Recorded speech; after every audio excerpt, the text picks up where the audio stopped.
Hi, thank you, Mireles. Hi. Muito obrigada, Mireles. Boa noite. Ele diz com um português com sotaque. É um grande prazer estar aqui. Gostaria de agradecê-los muito pelo convite. É realmente muito interessante vir ao Brasil com um povo tão amável. Obviamente, tem um pouquinho de esporte acontecendo aqui no momento. O Brasil está de parabéns hoje pela sua primeira medalha de ouro. Nós também queremos ganhar uma. Na verdade, os ingleses já ganharam uma. Muito bem. Eu agora vou falar por 20, 25 minutos e depois a doutora Mirella também fará uma palestra sobre o que está acontecendo aqui no Brasil e faremos uma discussão em grupo com muitas perguntas. Conforme vocês já ouviram dizer, nós temos muitas mudanças, um pouquinho de controvérsia, mas isso é muito bom, porque faz com que as pessoas pensem, discutam e formem opiniões. Eu estou muito feliz pela oportunidade de estar aqui discutindo com vocês. Bom, lá no passado, nós tivemos a Sepsi 1 em 1991, e depois tivemos a Sepsi 2 em 2001, e agora nós temos a terceira versão, a Sepsi 3. Como eu disse, é um grande prazer. 4 anos atrás, as Olimpíadas foram em Londres e agora estamos aqui no Rio, exatamente neste momento. Muito bem. Sepsi 3. Eu espero que vocês já tenham lido o documento que saiu em fevereiro deste ano no JAMA, e eles também publicaram outros 2 trabalhos que basicamente apresentam os dados sobre essas recomendações que nós fizemos. Então, se vocês ainda não leram este documento, por favor, façam isso. É realmente muito interessante quando a gente vai na internet e ver que as pessoas estão realmente mencionando o documento, o estudo. E se vocês fizerem isso, vocês vão entender o que é que nós fizemos e por que fizemos, e é sobre isso que eu vou falar agora. Bom, gente, eu baixei hoje de manhã essas informações aqui. Nós temos mais de 1 milhão de pessoas que visualizaram este estudo e eu espero que elas estejam discutindo, não é? Por que é que a gente se interessa tanto pela CEP? Ela é uma condição tão interessante, não é? E ela também vem em várias formas diferentes, de tamanhos diferentes. Nós vemos um paciente que nós temos a impressão de que eles estão com sepsis. A gente sente no ar, né? A gente cheira, sente no ar mesmo. Mas, frequentemente, é difícil, na verdade, dizer de forma definitiva que o paciente tem uma infecção séptica. A gente ainda não tem nenhum exame de sangue, mágico, ou qualquer exame mágico que possa fazer isso por nós. Nós temos a epidemiologia, que pode dizer que nós temos uma epidemia de casos de sepse, e eu vou falar sobre isso depois. E, claramente, eu acho que trata-se de uma doença, uma síndrome, uma condição com uma alta incidência e alta mortalidade, mas qual que é a real incidência? Falaremos sobre isso depois. Claramente, nós queremos pegar esses pacientes que estão ali à beira do precipício e eu espero que nós consigamos laçá-los e trazê-los de volta antes que eles caiam nesse precipício, não é? É importante que tenhamos tratamento oferecido de forma rápida e adequada. Agora, é importante dar uma voltada para trás e analisar as coisas como um todo. Frequentemente, nos envolvemos de uma forma muito profunda e é muito saudável darmos um passo atrás e avaliarmos o que estamos fazendo, e também é muito importante que todos estejamos falando a mesma língua. A sepse quer dizer coisas diferentes para pessoas diferentes e há uma confusão muito grande com isso na literatura. Bom, então a gente tem gente que não quer mudança. Eles se perguntam, para que mudar? Mudar atrapalha. Nós já tivemos a CISA, sepse grave, choques sépticos nos últimos 25 anos. Já estamos familiarizados com esse negócio. E se nós tivermos que começar a usar novas definições, nós vamos ter que passar um tempinho reeducando públicos médicos, enfermeiras, recodificando tudo o que fazemos, não é? Será que a gente tem alguma coisa melhor para substituir aqui? Eu espero conseguir mostrar a vocês que sim, mas nós temos mudanças e eu espero que eu consiga falar com vocês sobre por que há uma necessidade, sim, de mudar. Eu acho que se vocês lerem a literatura, eu tenho certeza de que vocês já estão cientes do que acontece. As coisas são confusas e acabam também causando muita confusão. É uma bagunça. A ciência evoluiu muito nos últimos anos. A epidemiologia é uma bagunça total. Sepse quer dizer coisas diferentes para pessoas diferentes. E mais tarde vocês ouvirão falar sobre os dados brasileiros e vocês verão que eles são diferentes dos dados americanos, australianos e ingleses por causa da forma como nós descrevemos os nossos pacientes. Quando nós falamos sobre choque, será que a gente quer dizer a mesma coisa? A resposta é não. Quando falamos de disfunção de órgão, também temos opiniões diferentes. E nós temos esse problema onde nós temos infecção e sepse e frequentemente temos essa sobreposição, quanto muitos pacientes sépticos ou com infecção são considerados como sendo sépticos. Esse estudo foi publicado em 2011 e ele avaliou esse banco de dados bem grandes que representava a população hospitalar dos Estados Unidos e avaliou, na verdade, tendências nacionais de sepse grave no século XXI, de 2000 a 2007. Vocês podem ver que a boa notícia aqui é que a mortalidade caiu de 40% para mais ou menos 27%. E os autores concluíram que houve um número crescente de hospitalização por sepse, que também foi associado a uma queda na mortalidade, ou seja, um número maior de pacientes está sobrevivendo após a alta hospitalar. Agora vejam aqui como a sobrevida melhorou. Agora, se nós colocarmos os números aqui, veremos que os resultados não são tão bons assim. Vamos analisar então. Vemos aqui que tivemos um aumento do número de casos de 300 mil no ano 2000 para 781 mil casos num período de 7 anos, ou seja, nós temos uma epidemia de sepse. E a mortalidade, se nós planificarmos isto pela proporção de pacientes que vai a óbito, subiu de 118 mil para 213 mil, ou seja, o percentual caiu, mas o número absoluto de pacientes que morrem aumentou em 80%. Nós agora... Desculpem, vou voltar o slide aqui. Então, nós não temos um número maior de indivíduos que sobrevivem, temos um número maior de indivíduos que morrem, na verdade, de acordo com esses dados. É meio maluco, né? Então, nós temos aqui 300 mil, porque havia uma subnotificação de casos, ou será que nós temos esses 780 mil, porque nós temos uma supernotificação? Na América, nós temos um incentivo financeiro para considerar um paciente como sendo séptico, ao invés de dizer que o paciente tem pneumonia, porque acabam tendo um reembolso maior se o paciente estiver séptico. E a mesma coisa nós podemos dizer sobre os programas de melhoria da qualidade. Nós não sabemos qual é o denominador real de como isso mudou com o passar do tempo, de forma que é difícil dizer qual foi o impacto real sobre a mortalidade. Vemos que as proporções caíram, mas os números praticamente dobraram. Muito bem.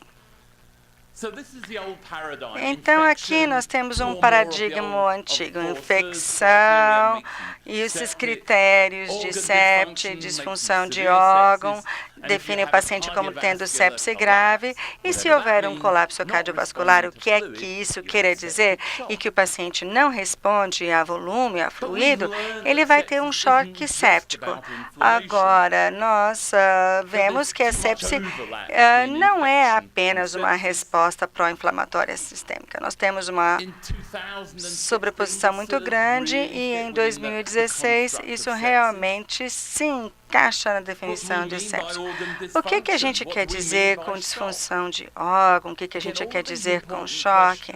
Ou seja, todas essas perguntas muito importantes cujas definições nós podemos desafiar, é uma coisa que podemos esclarecer melhor. Então, vamos falar um pouquinho. Vemos que a sepse não tem a ver só com a inflamação. Vemos aqui uma publicação na mídia, um paciente que estava lutando para sobreviver porque ele tinha uma ameba comedora de cérebro. Agora, isso não vale para a ampla maioria dos casos de sepse. Os organismos não comem todo o tecido. Na verdade, o organismo tem uma resposta do hospedeiro que leva a uma recuperação. Mas, às vezes, essa resposta do hospedeiro pode ser apenas uma infecção, uma inflamação leve que pode levar a uma desregulação e uma disfunção de órgão. Ou seja, esse organismo, na verdade, é o gatilho, mas pessoas diferentes reagem de forma diferente a um insulto. Ou seja, nós temos uma resposta desregulada ou exagerada que acaba levando a uma falência de órgão e muitas vezes a óbito. Então, não tem a ver só com a inflamação. Ao mesmo tempo, há várias outras coisas acontecendo. Nós temos uma regulação para cima ou para baixo e ficamos com uma bela lambança aqui, uma mistura muito grande, uma enorme bagunça. Eu acho que dizer que trata-se de inflamação seria uma coisa muito simplista. Temos que olhar o quadro de uma forma mais ampla e tentar entender o que é que a gente quer dizer com sepse. E só para dar a vocês alguns exemplos, nós temos um estudo que foi publicado no New England em pacientes com falência de órgão relacionada à infecção que foram hospitalizados na UTI. 1 de cada 8 não tinham esses critérios, ou seja, de acordo com a definição antiga, os pacientes que precisavam ser internados na UTI com falência de órgão relacionada à infecção, na verdade, não tinham sepse. Por outro lado, você pode ter um paciente com um resfriado, que está com febre, com frequência cardíaca aumentada, e a gente vai dizer que eles estão sépticos ou ele está com resfriado. Bom, eles podem estar sépticos. Provavelmente não. Então, da mesma forma, quando nós falamos sobre disfunção de órgão e choque, vemos que as definições variam de uma pessoa para a gente. Então, vamos ver aqui a forma que diferentes publicações avaliam a questão do choque. Temos uma variedade enorme de critérios. E como resultado, quando avaliamos os estudos observacionais, podemos chegar a uma variação até de 10 vezes na incidência e uma variação na mortalidade de 4 vezes. Nós podemos ter uma mortalidade menor, dependendo da nossa avaliação. Se você tiver um número menor de pacientes que estão mais graves, você vai ter uma mortalidade maior. A gente não fala a mesma língua. Na Austrália, eles têm uma incidência 9 vezes maior de choque séptico do que a Itália e uma mortalidade 4 vezes maior. Tem alguma coisa errada na tradução, não a tradução aqui do evento, tá? Então, nós fizemos uma força-tarefa, a Sociedade de Critical Care Medicine e a European Society fizeram uma força-tarefa que eu tive a honra de ser co-presidente juntamente com o Chris da Filadélfia, que agora está em Nova York. E o que nós queremos fazer para entender a ciência e os Big Data, porque agora nós temos esses prontuários podemos fazer perguntas e eu espero que possamos obter as respostas. Então, nós temos gente que trabalhou arduamente com esses dados, gente que entende muito de epidemiologia, de estudos clínicos e dos mecanismos, ou seja, tivemos um número muito grande de pessoas que falavam de disfunção de órgãos em diferentes níveis ou também a disfunção metabólica, o que quer que seja. E Também várias perguntas surgiram. Será que nós podemos melhorar as definições existentes e critérios clínicos de 2001? Será que nós podemos oferecer alguma coisa para ajudar os clínicos, os pesquisadores, os epidemiologistas? Nós não queríamos entrar na questão do tratamento do paciente. Nós só queríamos avaliar as definições e os critérios clínicos para poder fazer uma descrição melhor. Não tem uma resposta correta. Se houvesse, vocês não estariam aqui, nem eu agora, não é? Então, nós escrevemos isso tudo no estudo sobre as limitações. A primeira limitação foi que ainda não entendemos a sepse de forma ideal e não há qualquer teste simples que pode ser aplicado a qualquer paciente com sepse. Então, nós esperamos que possamos melhorar, mas ainda não temos uma situação perfeita. Eu espero que daqui 5, 10, 20 anos nós possamos fazer um diagnóstico de uma forma muito melhor, mas ainda não. Então, nós queríamos essas novas definições com base na ciência, sustentada pelos dados, que pudessem ser aplicadas de forma fácil pelo médico à beira do leite. Então, nós utilizamos o Big Data, conforme eu já disse. Fizemos isso com base em prontuários eletrônicos dos Estados Unidos, de populações de pacientes hospitalizados, e tivemos 5 milhões de encontros de pacientes, dos quais 850 mil fizeram cultura e foram tratados por uma suspeita de infecção. Não sabemos se eles tinham uma infecção, mas os médicos estavam preocupados o suficiente para fazer a cultura em 850 mil, sendo que a maioria deles, 90%, estava fora da UTI. Ou seja, quando falamos sobre sepse, vemos que esse problema não é um problema da UTI apenas, é pela comunidade como um todo, pelo ambulatório como um todo, pelo departamento de emergência. E aí nós utilizamos o banco de dados do Discovery de Pittsburgh, com vários hospitais da região de Pensilvânia, alguns hospitais grandes, outros menores. Tivemos 1,3 milhões de encontros, dos quais 11% fizeram cultura e foram tratados com antibióticos. 89% desses pacientes fora da UTI. E desses pacientes, apenas 4% morreram, ou seja, o número não é tão grande. Seria muito interessante saber qual que é esse número no Brasil. Agora, nós não sabemos se eles morreram de infecção ou de um outro problema no hospital, câncer terminal, doença pulmonar terminal. E desses pacientes tratados por infecção, quantos deles realmente tinham infecção? Nós não sabemos. E se fizermos a matemática, apenas 1 de cada 200 de toda a população morreu de ou com uma suspeita de sepse. Ou seja, a sepse claramente é muito importante, precisa ser identificada de uma forma adequada, tratada rapidamente, mas nós precisamos colocar em perspectiva que a vasta maioria dos pacientes com uma infecção não desenvolvem sepse, não vão ter disfunção de órgão, não vão morrer. Obviamente, uma proporção acaba tendo disfunção de órgão e é importante identificar esses pacientes logo no começo e começar a tratar logo para impedir que eles deteriorem e venham a morrer.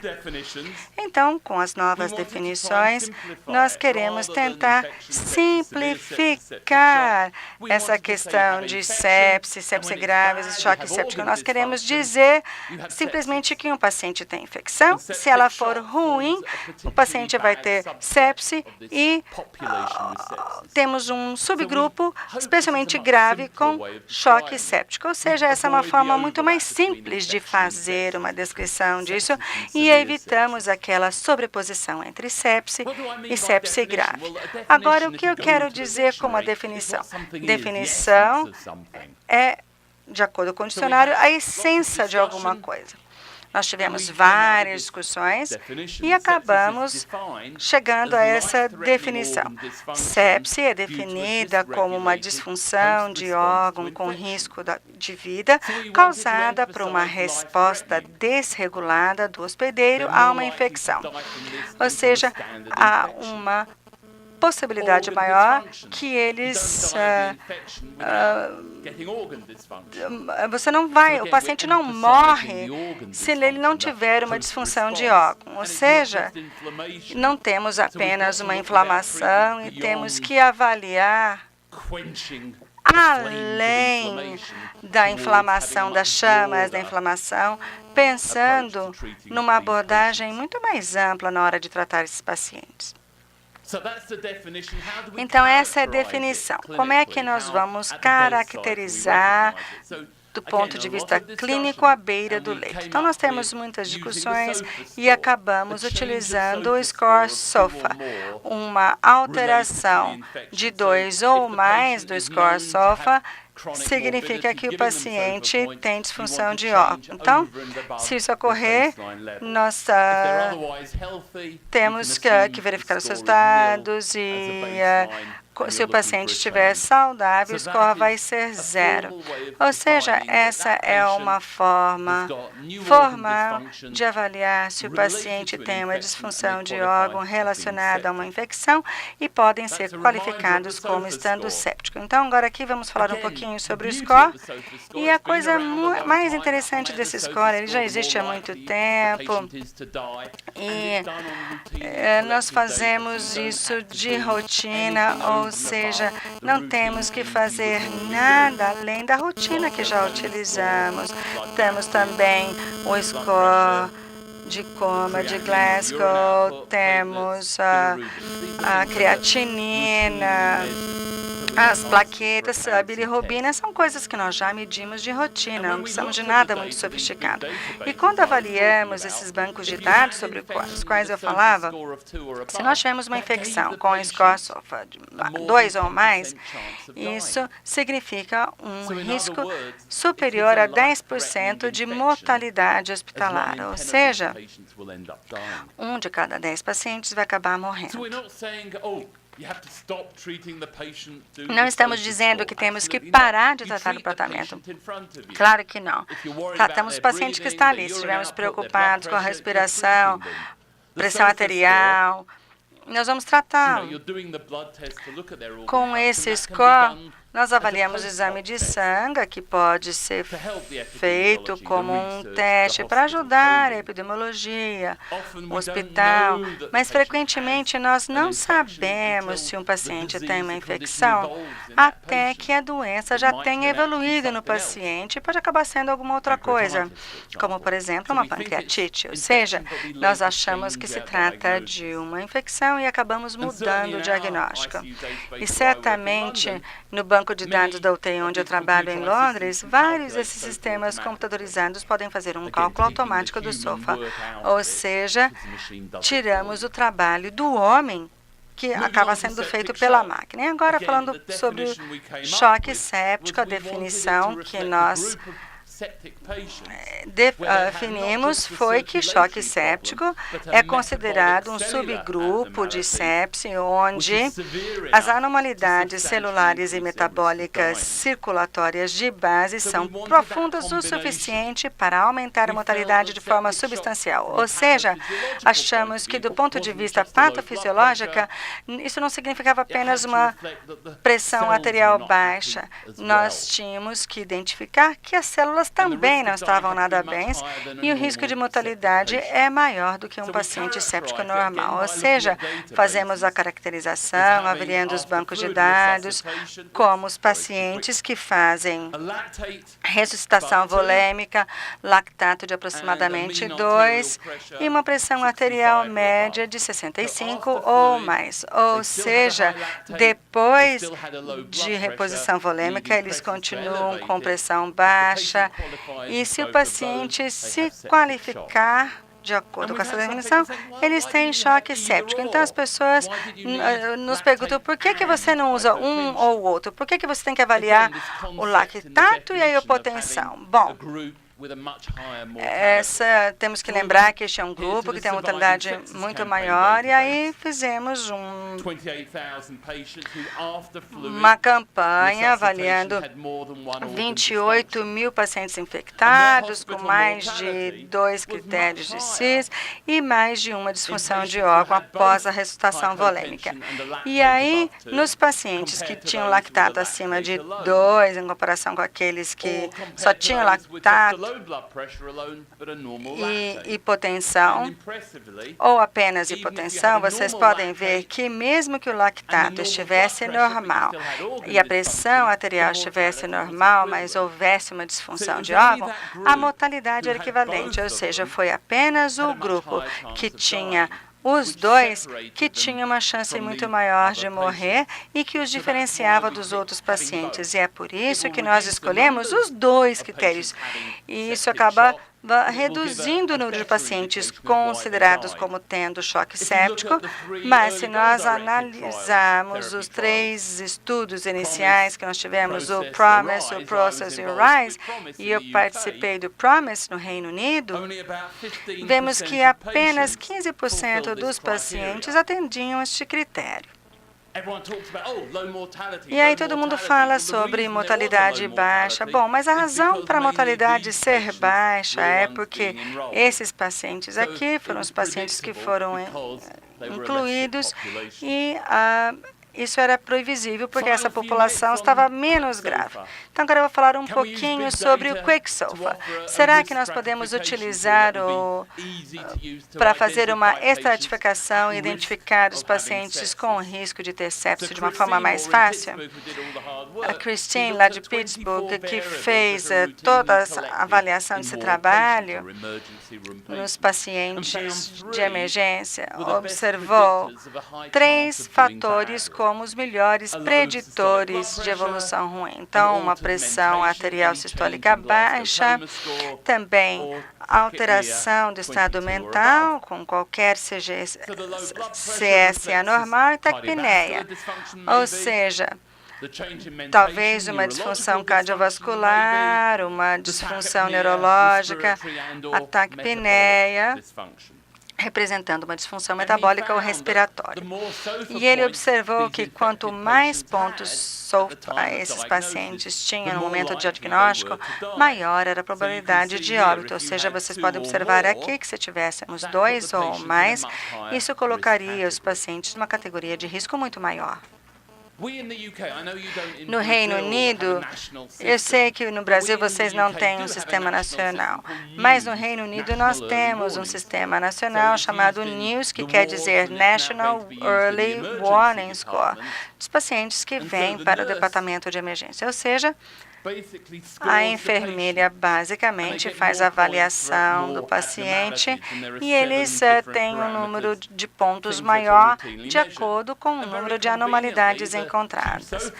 E este critério Quicksilver, conforme vocês podem observar aqui no slide, realmente se encaixaram muito bem no sistema. Agora, o que acontece no Reino Unido varia um pouco de acordo com o hospital, mas se o score ficar acima de 4 ou 5 em alguns hospitais, ou se você tiver 2 critérios SOFA, você vai ter um mínimo de 4 antes de avaliar as outras coisas que não são registradas pelo Quicksilver. Ou seja, no Reino Unido,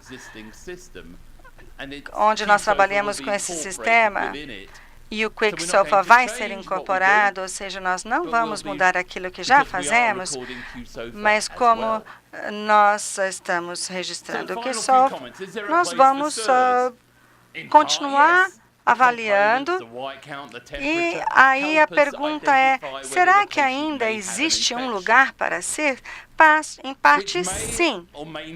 E isso pode ou não levar a um tratamento com antibiótico. Nós não precisamos dar antibiótico a todos os pacientes com infecção. Muitas vezes os pacientes saram sozinhos e outras vezes os pacientes realmente precisam de antibiótico. A vantagem do Quicksilver é que nós podemos fazer a avaliação em 30 segundos à beira do leito, não precisamos fazer um exame de sangue para avaliar a gasometria arterial ou outros parâmetros, nós podemos utilizá-lo para fazer o diagnóstico de infecção. Agora, em relação ao lactato. Se vocês acham que o lactato é útil, continue utilizando. Nós queremos enfocar apenas na definição e não no tratamento. Você não precisa de lactato para diagnosticar a sepse, mas é importante avaliar o lactato para fazer o diagnóstico de choque séptico, porque ele é um marcador de anormalidade metabólica que acaba caindo nessa definição de choque séptico. E eu não vou entrar em detalhes aqui agora, mas quando nós avaliamos a base de evidências sobre o uso do lactato para diagnóstico, vemos que ele não é tão importante quanto muita gente acredita. O Kixofa não é um diagnóstico para sepse. Ele nos ajuda a estratificar que o paciente pode ter sepse. Nós precisamos continuar avaliando. Isso também pode ajudar a enfermeira a alertar o médico, dizer, peraí, olha, eu estou preocupada com esse paciente. E também pode ajudar a fazer o monitoramento do paciente ou colocar o paciente na UTI. É muito importante que pensemos que observemos que um paciente com infecção está piorando, mas é importante que nós não aguardemos que o paciente piore para começar a tratar. Se o paciente precisar de antibiótico para infecção, é melhor começar a tratar logo, se ele tiver oligúria ou hipoxemia, não hiperemia, desculpe aqui, eu errei na hora de escrever o slide. Então é importante que vocês não esperem o paciente ficar grave. E aí nós temos um algoritmo. Se o paciente tiver um Kixofa acima de 2, eles estarão na faixa de alto risco e aí você precisa fazer um exame de sangue. Se você continuar preocupado, se eles não tiverem 2 ou mais pontos, faça os exames de sangue, pensem em monitorar o tratamento ou encaminhar o paciente para UTI. Agora, para pacientes pediátricos, a definição continua valendo, mas a fisiologia de crianças varia muito de acordo com as diferentes idades e nós temos definições pediátricas que estão sendo feitas no momento. Agora, e se o paciente não puder fazer um exame de sangue para avaliar o lactato? Talvez o Kixofa possa ser um bom marcador substituto, mas que ainda precisa ser validado. Agora, em relação ao choque séptico, se você não puder utilizar o lactato, talvez você possa avaliar o repreenchimento capilar, mas isso tudo precisa ser validado. Também nós temos várias mudanças ocorrendo em vários lugares, em termos dos testes que são realizados. O trabalho feito nos pacientes americanos, será que vão refletir o que acontece com os pacientes brasileiros ou no Reino Unido? Bom, nós precisamos ter um score melhor para definir disfunção de órgão. Precisamos de muitos estudos. Eu espero que isso defina o que nós estamos fazendo, que possamos falar a mesma língua, fazer uma comparação entre Brasil, Estados Unidos e Reino Unido e para verificar também como é que os diferentes hospitais aqui no Brasil estão indo agora e também com o passar do tempo. Então, eu espero que nós possamos oferecer dados mais objetivos, que possam ser reproduzidos e eu espero também que o Kixofa possa nos levar a uma avaliação mais rápida à beira do leito. Precisamos de mais pesquisa que vai nos dar mais conhecimento e depois do sepsis 3 nós vamos ter o sepsis 4. Mas eu certamente quero ajudar a avançar com as coisas, a levar a um certo progresso.